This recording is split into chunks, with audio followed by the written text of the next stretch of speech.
நம்ம தமிழ்நாட்டு அரசியல ஓவியாக்கோ கையாண்டு லோகருக்கோ தெரியுமா? விஜய் அவருடைய ரசிகர்களை தவறாக பயன்படுத்திக்கிறார். கிட்டத்தட்ட 41 பேர் அந்த எப்படி சொல்லுது, அந்த தள்ளுமுள்ளு நெருக்கடியில் இறந்து போயிட்டாங்க. அப்படி இருக்கும்போது அவங்களுக்கு வருத்தங்களை விஜய் தெரிவிச்சிருக்கணும். விஜய் அவங்க அப்பா அம்மாவே மதிக்கிறது இல்லை, இதுதான் உண்மை. உங்க பிரச்சாரத்தில் போயிருக்கு, உங்களை பார்க்க போயிருக்கு. ஸோ அப்படி இருக்கும்போது எப்படி நீங்க ஆயுத பூஜை கொண்டாடுவீங்க? ஒரு சினிமா நடிகனுங்க, நீங்க சினிமா நடிகனா பாருங்க, அவனை போய் ஒரு அரசியல் தலைவனா நீங்க பார்க்க முடியுமா? அந்த அளவுக்கு வீடியோவில் 4-5 டேக் எடுத்து 7-8 டேக் எடுத்து நடிச்சு வீடியோ வெளியிட்டு இருக்காரு. பிரஸ்ஸை சந்திப்பாரா? மக்களை சந்திப்பாரா? விஜயகாந்த் மாதிரி ஆளுமையான ஆட்களையே வெளியில் அனுப்பிச்சிட்டாங்க அரசியல் இருந்து. அப்படின்னும்போது விஜயெல்லாம் எம்மாத்திரம். இதுக்கு முன்னாடி உங்களுக்கு ஏதாவது அரசியல் அனுபவம் இருக்கா? ஏதாவது அரசியல் அறிவு இருக்கா? அது காரணம் நான் முதல்ல சொன்னதுதான், விஜய்க்கு அரசியல் அறிவே கிடையாது. அது இல்லாமல் அரசியல் பண்ணணும்னு நினைக்கிறாரு. அதனால பல பேர் எதிர்ப்பு தெரிவிக்கிறாங்க.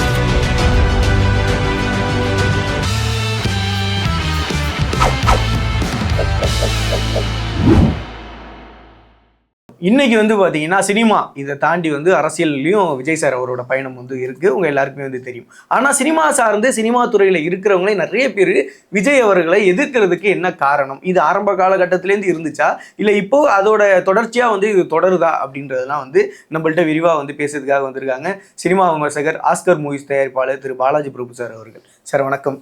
வணக்கம். வணக்கம் சார், எப்படி இருக்கீங்க? நல்லா இருக்கேன். ஓகே சார், இந்த ஃபர்ஸ்ட் எடுத்தோன்னே இந்த கேள்வி தான் சார். விஜய் சார் அவர்கள் அப்படின்னாலும் மோஸ்ட் சைலண்ட் பர்சன், மோஸ்ட் யார்ட்டையும் பேசாத பர்சன். முதல்ல சைலண்ட் பர்சன்ட், இப்போ மோஸ்ட் வயலண்ட் பர்சன்ட் அப்படின்னு சொல்லிட்டு அப்படி சொல்றாங்க. ஆமாம் சார், அப்படி ஆயிடுச்சு. ஸோ அவங்க பெருசாக எந்த பிரச்சனைகளையும் ஈடுபடுற ஆள் கிடையாது. ஏன்னா சினிமா வட்டாரங்களில் அப்படி சொல்லிட்டா இப்போ வைலண்ட் பர்சனாக உங்களுடைய பார்வையில் இருக்காங்க.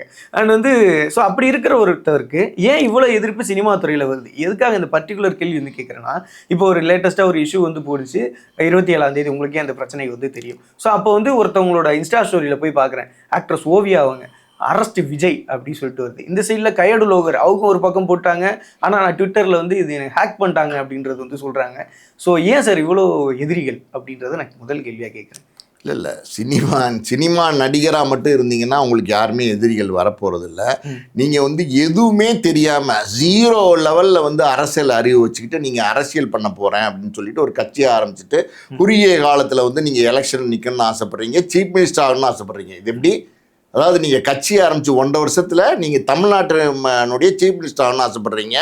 இதுக்கு முன்னாடி உங்களுக்கு ஏதாவது அரசியல் அனுபவம் இருக்கா? ஏதாவது அரசியல் அறிவு இருக்கா அப்படின்னா எதுவுமே இல்லை. அதுதான் உண்மை. ஸோ இதெல்லாம் எதுவுமே புரிதல் இல்லாமல் ஒரு நாட்டினுடைய சீஃப் மினிஸ்டர் ஆக போகிறேன் அப்படிங்கிறது அவ்வளோ விளையாட்டுத்தனமான விஷயமா? அதுதான் இங்கே கேள்வி. அதனால தான் பலர் சினிமா துறை சார்ந்தவர்கள் விஜயோட நெருங்கி பழகக்கூடியவர்கள், நெருங்கி பழகியவர்கள், பல படங்களில் விஜயோட நெருங்கி நடித்தவர்கள், ஒன்றா உட்காந்து சாப்பிட்டு சிரித்து பேசினவங்களுக்கு விஜய் யார் அப்படிங்கிறது நல்லாவே தெரியும். ஸோ அப்படி இருக்கும்போது எந்த அரசியல் அறிவுமே இல்லாமல் இப்படி மெச்சூரிட்டியே இல்லாமல் ஒரு அரசியல் கட்சியை ஆரம்பித்து அவருக்கு இருக்கிற மாசு, அதாவது ஒரு சூப்பர் ஸ்டாராக சினிமாவில் ஒரு பெரிய நட்சத்திரமாக இன்றைக்கி ஒரு டாப் ஸ்டாராக இருக்கார் விஜய். அதில் எந்த சந்தேகம் இல்லை. அதில் ஒரு பெரிய ரசிகர்கள் கூட்டம் இருக்காங்க. அவரோட படத்துக்கு பெரிய வியாபாரம் இருக்குது, பெரிய ஓப்பனிங் இருக்குது, பெரிய லெவலில் கலெக்ஷன் ஆகுது, இதெல்லாம் இருக்குது. இதையெல்லாம் யூஸ் பண்ணி அவருடைய ரசிகர்களை தொண்டர்களாக மாற்றி அந்த மாசை யூஸ் பண்ணி தன்னுடைய சுயநலத்துக்காண்டி யூஸ் பண்ணி இந்த பாப்புலாரிட்டின்னு இருக்குது பார்த்தீங்களா, அது அதனுடைய உச்சத்தில் அவரே தானே சொல்கிறார். அவருடைய கேரியரின் உச்சம் அப்படிங்கிறாரு. அந்த உச்சத்தில் இருக்கிற அந்த கேரியரில் இருக்கிற அந்த பாப்புலாரிட்டியை மிஸ்யூஸ் பண்ணி, அதாவது அரசியலுக்கு மக்களை அதை எப்படி சொல்கிறது, நான் ஒரு பெரிய தலைவன்டா அப்படிங்கிற மாதிரி ஒரு இமேஜை கிரியேட் பண்ணி ஓட்டு போட வச்சு எப்படியாவது ஆட்சியில் உட்காந்துடலான்னு நினைக்கிறாரு. அது மிகப்பெரிய தவறு. அது சினிமாவில் உள்ளவங்களுக்கு நெருங்கி தெரிஞ்சிருக்கிறதுனால பல பேர் வந்து விஜய் விமர்சனம் பண்ணுறாங்க. பல முக்கியமான ஆட்கள்லாம் இன்னைக்கு விஜய் விமர்சனம் பண்ணுறாங்க. இந்த இடத்துல நீங்கள் கேட்டீங்க, அதாவது ஓவியா வந்து விஜய் வந்து கைது பண்ணணும் அப்படின்னு சொல்லியிருக்காங்க, கயாடு லோகர் வந்து விஜய் வந்து கைது பண்ணணும்னு சொல்லியிருக்காங்க. அப்படின்னா இவங்கெல்லாம் வந்து சொல்ல வேண்டிய அவசியம் இல்லை. இப்போ ஓவியாக்கோ வந்து கயாடு லோகருக்கோ அரசியல் அறிவு எப்படி விஜய்க்கு இல்லையோ அதே மாதிரி அவங்களுக்கும் இல்லை.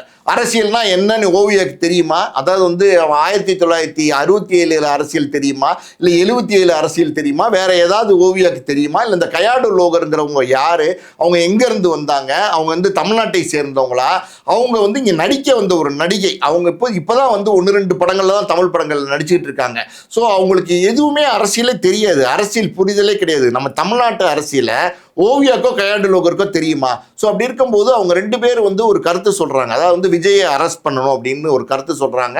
ஸோ இதுல வந்து என்ன தெரியுது அப்படின்னா, அவங்க பாப்புலாரிட்டின்னு ஒன்று இருக்கு பார்த்தீங்களா, ஒரு கருத்து. இப்போ விஜய் வந்து ஒரு பாப்புலரான நடிகராக இருக்காரு, பாப்புலரான தலைவராக அவர் நினச்சிக்கிட்டு இருக்கிறாரு. வந்து அவர் அப்படிப்பட்ட தலைவர் இல்லை, அது வேற விஷயம். அப்படி இருக்கும்போது அவரை பற்றி வந்து அரெஸ்ட் பண்ணுங்க அது இதுன்னு சொன்னோம்னா நம்ம இந்த நேரத்தில் வந்து ஒரு பாப்புலாரிட்டி கெயின் பண்ணலாம், ஒரு பேர் எடுத்துக்கலாம் அப்படிங்கிற மாதிரி இந்த நடிகைகள்லாம் வந்து ட்வீட் போட்டிருக்காங்க. இதெல்லாம் வந்து ரொம்ப தப்பு. இதெல்லாம் வந்து நம்ம கண்டிக்கிறோம். அதாவது அரசியலில் இன்றைக்கி வந்து பல பேர் இருக்காங்க, அரசியல் தெரிந்தவர்கள், அரசியல் புரிந்தவர்கள். கமலஹாசன்லேருந்து நம்ம சரத்குமார்லேருந்து நம்ம ரஜினிகாந்த்லேருந்து இன்னும் முக்கியமான நபர்கள்லாம் அரசியல் தெரிந்தவர்கள் இருக்கிறாங்க. அதாவது பாப்புலராக இருக்கிறவங்களுக்கு மட்டும்தான் அரசியல் தெரியணும் இல்லை, அரசியல் வந்து தெரிந்த நன்கு அறிந்த பல பேர் இருக்கிறாங்க. எஸ்வி சேகர்லேருந்து பல பேர் இருக்கிறாங்க. அவங்கள மாதிரி ஆட்கள் வந்து கருத்து சொல்லி இந்த மாதிரி விஜய் கைது பண்ணணும் அப்படின்னு ஒரு கருத்து சொன்னால் அது வந்து தவறு கிடையாது. ஸோ இந்த தமிழ்நாடு அரசியல்னாலே என்னன்னே தெரியாத இந்த கயாடு லோகரும் வந்து ஓவியாவும் வந்து விஜய் கைது பண்ணுன்னு சொல்கிறாங்க பார்த்தீங்களா, அது வந்து தவறு. அதை நம்ம வன்மையாக கண்டிக்கணும். அவங்களுக்கு எந்த அரசியல் அறிவும் புரிதலும் இல்லாமல் இந்த மாதிரி பேசிகிட்டு இருக்காங்க. ஸோ அவங்க வந்து இந்த பாப்புலாரிட்டிக்காண்டி பேசுகிறாங்க, அவங்கள நம்ம தவிர்த்தணும். மற்றபடி வந்து விஜய் வந்து நிறைய சினிமாக்காரர்கள் எதிர்ப்பு தெரிவிக்கிறாங்கன்னா அது காரணம் வந்து நான் முதல்ல சொன்னது தான், விஜய்க்கு அரசியல் அறிவே கிடையாது. அது இல்லாமல் வந்து அரசியல் பண்ணணும்னு நினைக்கிறாரு. அதனால் பல பேர் வந்து எதிர்ப்பு தெரிவிக்கிறாங்க. ஆனால் சார், இந்த சினிமாவுக்கு வந்ததுக்கு முன்னாடியே, அதாவது வந்து பார்த்தீங்கன்னா இந்த அரசியலுக்கு வந்ததுக்கு முன்னாடியே சினிமா துறையில் இருக்கிறப்பயுமே நிறைய ஆப்போசிட்டில் இருந்தவங்க இருந்தாங்களா, இல்லை ஆரம்ப கட்டத்தில் யாராவது ஃபர்ஸ்ட்லேருந்தே தொடர்ச்சியாக ஏதாவது ஒன்று இந்த சினிமா துறையில் இருக்கிறப்பே நடந்துச்சா, இல்லை இது புதுசாக அரசியலுக்கு மாறினதுக்கு அப்புறம் தான் இது நடக்குதுன்னு நினைக்கிறேன்? எல்லாருக்கும் எல்லா காலகட்டங்கள்லையும் எதிரி இருப்பாங்க. அரசியலில் இருக்கிறவங்களுக்கு அரசியல் எதிரிகள் இருப்பாங்க, சினிமா இருக்கிறவங்களுக்கு சினிமாவில் எதிரிகள் இருப்பாங்க. இப்போ அஜித் விஜய் 2 பேரும் எடுத்துங்களேன். அஜித் விஜய் 2 பேருமே போட்டி நடிகர்கள், 2 பேருமே சமகாலத்தில் வந்து நடிக்க வந்தவங்க. ஆரம்பத்துலேருந்தே பாருங்களேன், நான் சொல்கிற உதாரணங்கள் நீ யோசிச்சு பார்த்தீங்கன்னா கரெக்டாக இருக்கும்.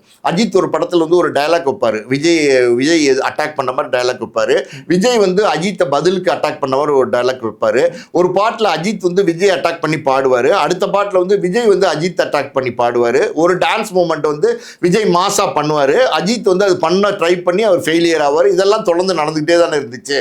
ஸோ இந்த போட்டிங்கிறது வந்து எல்லா காலகட்டங்களையும் எல்லா இண்டஸ்ட்ரியிலையும் இருக்குது, சினிமாவில் மட்டும் கிடையாது. ஒரு தொழில் போட்டி, இப்போ ஒரு 2 பேர் வந்து டீ கடை வச்சுருக்காங்கன்னு வச்சுக்கோங்களேன், அவங்களுக்குள்ள கூட அந்த போட்டியெல்லாம் இருக்க தான் செய்யும். அப்படி இருக்கும்போது இது ஒரு மாஸ் மீடியாவில் இருக்கிற 2 நடிகர்களுக்கே போட்டி தான் இருந்துச்சு. இப்போ ஒன்றும் சிம்பிள் உதாரணம், சாதாரணமாக நான் சொல்கிறேன் கேளுங்க. விஜய் வந்து இன்னைக்கு அரசியலுக்கு வந்திருக்காரு, அஜித் வந்து ஒரு அறிக்கை கொடுக்குறாரு, அதாவது வந்து என்னுடைய ரசிகர்களை நான் சுயநலத்துக்கு பயன்படுத்த மாட்டேன் அப்படின்னு ஒரு அறிக்கை கொடுக்குறாரு. ஸோ எதுக்கு அந்த அறிக்கையை கொடுக்கணும், என்ன காரணத்துக்காண்டி அந்த அறிக்கையை கொடுக்கணும்? அதாவது 33 வருடங்கள் வந்து நிறைவு பெற்றதுக்காண்டி அந்த அறிக்கையை கொடுக்குறாரு. ஒரு 30 வருஷம், 25 வருஷம், 35 வருஷம், 40 வருஷம் அப்படின்னா ஒரு ரவுண்டு ஃபிகர்.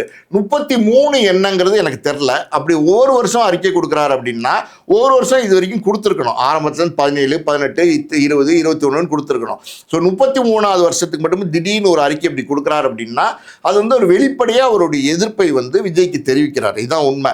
அவங்க ரசிகர்கள் வந்து விஜய்க்கு சப்போர்ட் பண்ணக்கூடாதுங்கிறத ஒரு பக்கம் சொல்கிறாரு. இன்னொரு பக்கம் பார்த்தீங்கன்னா விஜய் வந்து அவருடைய ரசிகர்களை தவறாக பயன்படுத்திக்கிறார், சுய லாபத்துக்கு பயன்படுத்துகிறார் அப்படிங்கிறத சொல்கிறாரு. ஸோ இது வந்து எதிர்ப்பு எல்லா பக்கமும் இருக்குது. அஜித் விஜய் கட்சி ஆரம்பித்தாரு, எங்கேயாவது வந்து விஜய்க்கு வந்து வாழ்த்து சொன்னாரா? சூப்பராக இருக்குது தலைவரே, சூப்பர் நண்பா, சூப்பர், நீங்கள் வந்து கட்சி ஆரம்பிச்சிங்க, என்னுடைய வாழ்த்துக்கள்னு அஜித் எங்கேயாவது பதிவு பண்ணாரா?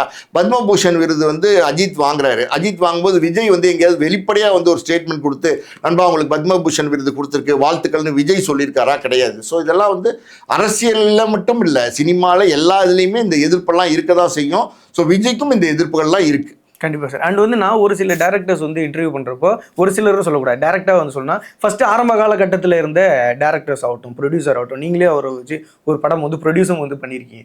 அவரை இப்போ நம்மளால் ரீச் பண்ண முடியலை அப்படின்றதும், ஸோ அதுக்கப்புறம் நம்மளுக்கு ஏதோ ஒரு பிரச்சனை வந்து இருந்தால் ஃபினான்ஷியலாகவோ பர்சனலாகவோ இருந்தால் கூட அவர்கிட்ட போய் சொல்லக்கூடிய ஸ்பேஸ் கூட அவர்கிட்ட இல்லை அப்படின்றது ஒரு கருத்து வந்து முன் வைக்கிறாங்க. அதுவே அவர் வந்து ஹேட்டர்ஸாக மாறுறதுக்கு நிறைய காரணம் இருக்குன்றது சொல்கிறாங்க. ஸோ அது அந்தளவு உண்மையா சார்? அது விஜய் வந்து முழுக்க முழுக்க பார்த்தீங்கன்னா அவர் ஆரம்ப காலத்தில் வந்து இப்போ படம் தயாரித்த தயாரிப்பாளர்கள், இயக்குனர்கள் எல்லாரையும் வந்து எட்டி மிதிச்சுட்டு போயிட்டார். அவர் வந்து அவருடைய கேரியரை அடுத்தடுத்த டெவலப்மெண்ட்டுக்கு தான் ட்ரை பண்ணாரே தவிர ஆரம்ப காலத்தில் அவருக்கு ஹெல்ப் பண்ணவங்க, சப்போர்ட் பண்ணவங்க நிறைய பேர் இருந்திருக்கிறாங்க. இயக்குனர், தயாரிப்பாளர் மட்டும் இல்லை, பல பேர் வந்து விஜய்க்கு உதவி செஞ்சுருக்கிறாங்க. அவங்கள யாரையுமே விஜய் கண்டுக்கல. இன்னொரு விஷயம், இங்கே வேடிக்கையான ஒரு விஷயம் என்னென்னா, வினோதமான விஷயமோ அது என்னென்னா, விஜயோடைய தகப்பனார் எஸ். சந்திரசேகர் தான் பார்த்தீங்கன்னா விஜய்க்கு வந்து எல்லா காலகட்டத்திலையும் துணை இருந்திருக்கார். விஜய் வந்து முதல்ல நடிக்கணும்னு ஆசைப்பட்டப்ப நாளைய தீர்ப்புன்னு ஒரு படம் எடுத்தார். அதுக்கப்புறம் விஜயகாந்தோட காம்பினேஷனில் வந்து செந்தூர பாண்டி எடுத்தார். அதுக்கப்புறம் ரசிகன் எடுத்தார், தேவா எடுத்தார். இப்படி அடுத்தடுத்து வந்து விஜயை வந்து எப்படியாவது வந்து பெரிய நடிகன் ஆக்கணும்னு எஸ். சந்திரசேகர் வந்து பெரும்பாடுபட்டார். அதுக்கப்புறம் அந்த படங்களுடைய கதை தேர்வுகள், இயக்குனர் தேர்வுகள், தயாரிப்பு தேர்வுகள் எல்லாமே விஜய்க்கு வந்து எஸ். சந்திரசேகர் தான் கூட இருந்து பண்ணார். ஸோ அப்படிப்பட்ட தகப்பனே இன்னைக்கு வந்து விஜய் தூக்கி போட்டார். அதாவது வந்து அப்பாவே வந்து இன்னைக்கு வந்து வேணாம் அப்படிங்கிற அளவுக்கு வந்து பல வருடங்கள் வந்து தகப்பனாரோட பேசாமல் இருந்தார். எல்லாருக்குமே தெரியும்.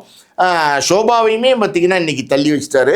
So S. சந்திரசேகர், ஷோபா இவங்க 2 பேருக்கும் பார்த்தீங்கன்னா ஒரே ஒரு பையன் தான், ஒரே மகனாக இருக்கிறதுனால வேறு வழி இல்லாமல் கிட்டத்தட்ட பார்த்தீங்கன்னா பையன் உயிரோடு இருக்கும்போதே அவங்க அனாதைகள் மாதிரி ஒரு பக்கம் வாழ்ந்துட்டு இருக்காங்க. உண்மையாக சொல்லப்போனால் தம்பி, விஜய் வந்து அவங்க அப்பா அம்மாவே மதிக்கிறது இல்லை, இதுதான் உண்மை. அதுக்கப்புறம் பார்த்தீங்கன்னா விஜய் வந்து அவரோட பொண்டாட்டி பிள்ளைங்களையும் மதிக்கிறது இல்லை, இதுதான் உண்மை. இதெல்லாம் உண்மையாக பொய்யா? நான் கேட்குற அந்த கேள்விக்கு மட்டும் பதில் சொல்லுங்கள். அவங்க அப்பா அம்மா மதிக்கிறாரா அப்படின்னா கிடையாது. அவரோட மனைவி குழந்தைங்களோட ஒன்றா இருக்காரா, ஒன்றா வாழ்ந்துட்டு இருக்காரா, மதிக்கிறாரா அப்படின்னா கிடையாது.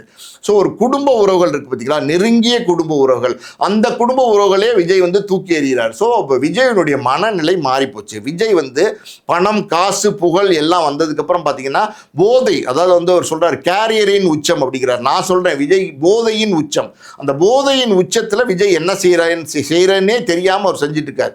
விஜய் என்ன நினைக்கிறார் தெரியுமா? அதாவது நம்ம வந்து இன்னைக்கு சூப்பர் ஸ்டார், நம்ம நினச்சா என்ன வேணாலும் நடக்கும், நம்ம என்ன வேணாலும் பண்ணலாம் அப்படின்னு நினச்சிட்டு தாவேகாங்கிற ஒரு கட்சியை தொடங்கி புஷி ஆனந்த், அப்புறம் யாரோ நிர்மல் குமார், ஆதவர்ஜுனா, இப்படி 2-3 பேரை வச்சுக்கிட்டு அந்த கட்சியை வந்து தொடங்கி நடத்திட்டு போனார். இப்போ கரூரில் ஒரு சம்பவம் இந்த மாதிரி வந்து திடீர்னு ஒரு அசம்பாவிதம் அது வந்து நடந்துருச்சு. அதை நம்ம விஜயும் குற்றம் சொல்ல வேண்டாம், யாரையுமே குற்றம் சொல்ல வேண்டாம். ஆனால் விஜய்க்கு அதை பொறுப்பு ஏற்றுக்கணும். தார்மீக பொறுப்புன்னு ஒன்று இருக்குது பார்த்தீங்களா, அது விஜய்க்கு இருக்குது. காரணம் என்னென்னா, அந்த குறிப்பிட்ட நேரத்துக்கு 8:45 வந்து நாமக்கலுக்கு பிரச்சாரத்துக்கு போயிருந்தாருன்னா, அதே மாதிரி 12:30 மணிக்கு கரூருக்கு வந்து பரப்புரைக்கு வந்திருந்தாருன்னா இந்த அசம்பாவிதங்கள் நடக்காமலும் இருந்திருக்கலாம். ஸோ அப்படி இருக்கும்போது இது தள்ளி வந்தது, அதாவது தாமதமாக வந்தது வந்து விஜய் ஒரு காரணம் தான் நிச்சயமாக. அதனால தான் கூட்டம் பார்த்திங்கன்னா தள்ளி பார்த்திங்கன்னா இரவு நேரத்தில் நடத்த வேண்டிய ஒரு சூழ்நிலை வந்துச்சு. ஸோ அங்கே வந்து கிட்டத்தட்ட 41 பேர் வந்து அந்த எப்படி சொல்லுது, அந்த தள்ளுமுள்ளு நெருக்கடியில் வந்து இறந்து போயிட்டாங்க. அப்படி இருக்கும்போது அவங்களுக்கு வந்து வருத்தங்களை வந்து விஜய் தெரிவிச்சிருக்கணும். ஆனால் விஜய் தெரிவிக்கவே இல்லை. விஜய் வந்து ஒரு வீடியோ 2-3 நாள் கழிச்சு வெளியிடுறாரு. அந்த வீடியோவில் என்ன சொல்கிறார் அப்படின்னா, இந்த மாதிரி இறந்து போயிட்டாங்க இப்படிங்கிறத சொல்லிட்டு சீஃப் மினிஸ்டருக்கு வந்து படத்தில் சினிமாவில் வந்து ஒரு ஹீரோ வந்து வில்லனுக்கு சேலஞ்ச் பண்ணுவாங்கள்ல, அதாவது வந்து டேய் என்ன வேணால் செய்ய, என்னுடைய தொண்டர்களை எதுவும் செஞ்சிடாது அப்படிங்கிற மாதிரி சீஃப் மினிஸ்டருக்கு வந்து பார்த்தீங்கன்னா, சிஎம் சார் உங்களுக்கு ஏதாவது வந்து எதுவும் கோபம் இருந்துச்சுன்னா என் மேலே அதை காட்டுங்க, நான் ஆஃபீஸில் தான் இருப்பேன், நான் வீட்டில் தான் இருப்பேன், என் தொண்டர்களை ஒன்றும் செய்யாதீங்க அப்படிங்கிறதெல்லாம் ஒரு அமைச்சூர்த்தனமான ஒரு டாக் தான் நான் நினைக்கிறேன். அந்த வீடியோவில் வந்து வருத்தம் தெரிவித்து எதுவும் வருத்தம் சொல்லியிருக்காரா அப்படின்னா வருத்தம் தெரிவித்து எதுவுமே சொல்லலை. அது இல்லாமல் பார்த்தீங்கன்னா இப்போ 2 நாளைக்கு முன்னாடி பார்த்தீங்கன்னா ஒரு வீடியோ வந்திருக்கு. என்னென்னா, அந்த பிரச்சார வாகனம் இன்னும் சில வாகனங்களுக்கு தாவேகா சார்பாக பார்த்தீங்கன்னா இந்த ஆயுத பூஜை செலிப்ரேட் பண்ணியிருக்காங்க, கொண்டாடி இருக்கிறாங்க. 41 உயிர்கள் வந்து அங்கே கரூரில் போயிருக்கு, உங்கள் பிரச்சாரத்தில் போயிருக்கு, உங்களை பார்க்க வந்து போயிருக்கு. ஸோ அப்படி இருக்கும்போது எப்படி நீங்கள் ஆயுத பூஜை கொண்டாடுவீங்க? எனக்கு ஒன்றுமே புரியல. அந்த 41 குடும்பத்தில் வந்து இழப்பு நடந்திருக்கு, எல்லாரும் இறந்து போயிட்டாங்க. அந்த 41 குடும்பம் இன்னைக்கு ஆயுத பூஜை கொண்டாடுவாங்களா? அவங்களுக்கு அடுத்து தீபாவளி இருக்கா, பொங்கல் இருக்கா? எதுவுமே கிடையாது. அப்படி இருக்கும்போது அவங்க துக்கத்தில் நீங்கள் வந்து ஒரு தலைவனாக நின்று பங்கேற்கிறது எப்படி? நீங்கள் வந்து உங்களுக்கு எது நடந்தாலும் என்ன, நான் என்னுடைய ரொட்டீன்ஸை வந்து நான் பார்த்துட்டு இருப்பேன் அப்படின்னு ஆயுத பூஜை கொண்டாடுறது எப்படி? ஸோ இது என்ன மாதிரியான மனநிலை? இந்த மனநிலை இருக்கிறவர் எப்படி ஒரு தலைவனாக வர முடியும்? கண்டிப்பாக சார். உங்களோட ஆன்சரில் எனக்கு ஒரு கேள்வி தோணுது. அதாவது வந்து லேட்டாக வந்துட்டார் அப்படின்றது வந்து சொல்கிறாங்க. சினிமா சார்ந்து கொஞ்சம் அரசியல். அதாவது வந்து லேட்டாக வந்துட்டார் அப்படின்றத சொல்கிறாங்க. நம்ம ஒரு 9 மணிக்கு ஒரு இடத்துக்கு போகணும் அப்படின்னா, ஒரு 6 மணிக்கு கிளம்புறோம்னா, ஏதோ ஒரு இடத்துல பயங்கரமாக டிராஃபிக் ஆகுது. பட் ஆனால் அந்த இடத்துல நம்மளால 9 மணிக்கு ரீச் பண்ண முடியலை. அதுக்கு அந்த டிராஃபிக் காரணம் அப்படின்னா, ஸோ அவரும் அதே தான். அந்த ரோட் ஷோவில் வந்துட்டு வண்டி வர்றப்போ இவர் வந்து மக்கள் வர்றாங்க, அதனாலே ரொம்ப ஸ்லோவாக போக வேண்டியது இருக்குது. அதனால தான் அந்த இடத்த ரீச் பண்ண முடியல அப்படின்றதும் நிறைய பேர் வந்து சொல்கிறாங்க. ஸோ தாமதம் மட்டும் காரணம் இல்லையே. தாமதம் மட்டும் ரோட் ஷோல வண்டி வர்றதுனால தான் அவருக்கு நேரத்துக்கு நிறைய மக்கள் வர்றதுனால. சரி, ஓகே. நான் கேட்குறேன், நீங்கள் கேட்குற கேள்விக்காண்டி நான் சொல்கிறேன். அந்த நாமக்கல்ல வந்து பரப்புரை நடத்துறதுக்கு பர்மிஷன் வாங்கின டைம், அதாவது வந்து காலையில் 8:45 இங்கே வந்து பரப்புரை நடத்துவார் விஜய் அப்படிங்கிறது தான் வந்து பர்மிஷன் வாங்கின டைம். அதுதான் நிகழ்ச்சி நிழல். இது வந்து தாவேகாவுடைய ட்விட்டரில் அஃபிஷியலாகவே போட்டிருக்காங்க.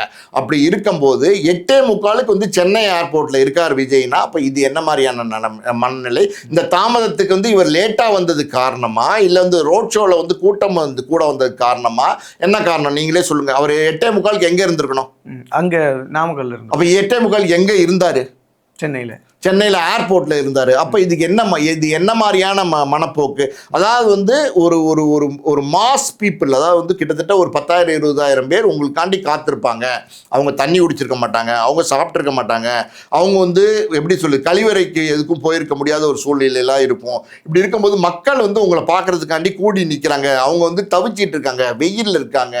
எல்லாமே உங்களுக்கு தெரிஞ்சிருந்தும் நீங்கள் கிட்டத்தட்ட பார்த்தீங்கன்னா 8:45 வர வேண்டிய கூட்டத்துக்கு 2:45 மத்தியானம் வரீங்கன்னா எவ்வளோ பெரிய அயோக்கியத்தனம் இது. இது வந்து நீங்கள் வந்து இதனால் லேட் ஆகலைன்னு நீங்கள் சொல்ல வரீங்களா? எதனால் லேட் ஆகுச்சு? அந்த கூட்டத்தில் வந்து கூட்டமே கூடி வந்ததுனால தான் லேட் ஆகுச்சா? சரி, அப்படி நீங்கள் சொல்கிறீங்கல்ல, திருச்சியிலேருந்து ஒரு கூட்டம் கூடியே வந்துச்சு அப்படிங்கிறீங்கல்ல. அதாவது வந்து நீங்கள் அந்த இடத்த அடையிறதுக்கு கிட்டத்தட்ட 4 மணி நேரம் 5 மணி நேரம் ஆகுது அப்படிங்கிறீங்க. நீங்கள் திருப்பி போகும்போது எப்படி 1 மணி நேரத்தில் நீங்கள் வந்து திருச்சிக்கு போனீங்க? எப்படி வந்து 3/4 மணி நேரத்தில் நீங்கள் சென்னையில் வந்து இறங்குனீங்க? எப்படி அடுத்த அரை மணி நேரத்தில் உங்களுடைய பனையூர் பங்களாவில் வந்து உள்ளே போய் பூட்டிக்கிட்டீங்க? எப்படி இது நடந்துச்சு? இதெல்லாமே பார்த்தீங்கன்னா கிட்டத்தட்ட அங்கே ஒரு 1 மணி நேரம், இங்கே ஒரு 3/4 மணி நேரம், இங்கே ஒரு 3/4 மணி நேரம், பார்த்தீங்கன்னா 2.5 மணி நேரத்தில் வந்து நீங்கள் மொத்தத்தில் கரூர்லேருந்து உங்கள் வீட்டுக்கே வந்துட்டீங்க. இது எப்படி நடந்துச்சு? இது நடக்குது இல்லை, இது நடக்க வைக்க முடியுதில்ல. அப்போ அதுவும் முடிஞ்சிருக்கணும்ல. ஒரு கோப்பாக உங்கள் கட்சியை நடத்த வேண்டியது நீங்கள் தான். ஒரு கட்டுக்கோப்பாக அவங்க கட்சியை கொண்டு போக வேண்டியது ஒரு தலைவனுடைய பொறுப்பு. 2ஆம் கட்ட தலைவர்கள் அப்படின்னா அவங்க வந்து புஷி ஆனந்துங்கிறாங்க, ஆதவ் அர்ஜுனுங்கிறாங்க, நிர்மல் குமாருங்கிறாங்க. இதெல்லாம் ஓகே. இப்போ வந்து புஷி ஆனந்த் வந்து தலைமறைவாக இருக்கார், நிர்மல் குமார் தலைமறைவாக இருக்கார். நான் ஒரே ஒரு கேள்வி கேட்குறேன். இந்த 2 பேரையும் வந்து விஜய் கூப்பிட்டு ஏங்க தலைமறைவாக இருக்கீங்க, நீங்கள் வந்து போலீஸில் போய் சரணடைஞ்சிருங்க, உங்கள் மேலே வழக்கு பதிஞ்சிருக்காங்க, நீங்கள் போங்க, தைரியமாக நீங்கள் சரணடைஞ்சிருங்க. உங்களை என்ன செஞ்சுருவாங்க?